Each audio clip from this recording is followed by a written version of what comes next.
আসসালামু আলাইকুম ওরহমতুল্লাহ। আজ শুক্রবার। এই দিনের অনেক ফজিলত রয়েছে এবং বেশ কিছু আমলও রয়েছে, যেগুলো আমাদের জানা এবং পালন করা অত্যন্ত জরুরি। নবীজি সাল্লাল্লাহু আলাইহি ওয়াসাল্লাম বলেছেন, জুমার দিনে বেশি বেশি দরুদ পাঠ করা অত্যন্ত ফজিলতপূর্ণ। কারণ নবীজি সাল্লাল্লাহু আলাইহি ওয়াসাল্লাম বলেছেন, তোমরা জুমার দিন ও রাতে আমার উপর বেশি বেশি দরুদ পাঠ করো, কেননা তোমাদের দরুদ আমার কাছে পেশ করা হয়। জুমার দিনে বেশি বেশি দরুদ পড়া অত্যন্ত ফজিলতপূর্ণ, কারণ নবীজি সাল্লাল্লাহু আলাইহি ওয়াসাল্লাম বলেছেন, তোমরা জুমার দিন ও রাতে আমার উপর বেশি বেশি দরুদ পাঠ করো, কেননা তোমাদের দরুদ আমার কাছে পেশ করা হয়।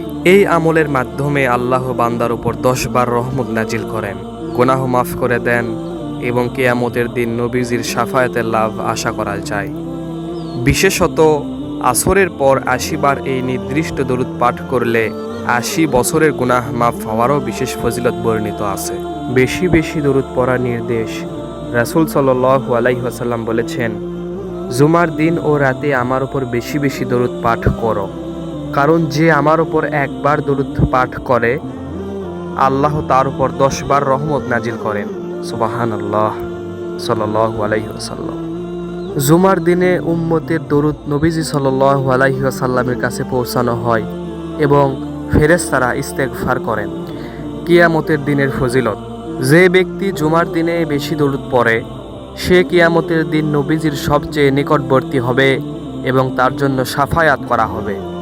আসরের পর 80 বার দরুদ পাঠ করার প্রসঙ্গে এসেছে, যে ব্যক্তি জুমার দিন আসরের নামাজের পর বসে 80 বার নির্দিষ্ট দরুদ পাঠ করবে তার জন্য 80 বছরের গুনাহ মাফ করা হবে এবং 80 বছরের ইবাদতের সওয়াব তার আমল নামায় লেখা হবে। সুবহানাল্লাহ। করণীয়গুলো হলো, জুমার দিন ও রাতে যে কোনো সময়ে দরুদ পড়া, বিশেষত আসরের পর নির্দিষ্ট এই দরুদটি পাঠ করা। এই আমলগুলো জুমার দিনে বিশেষ ইবাদত, যা সওয়াব ও রহমত লাভের একটি বড় মাধ্যম। এছাড়াও জুমার দিনে আরও বিশেষ কিছু কাজ রয়েছে।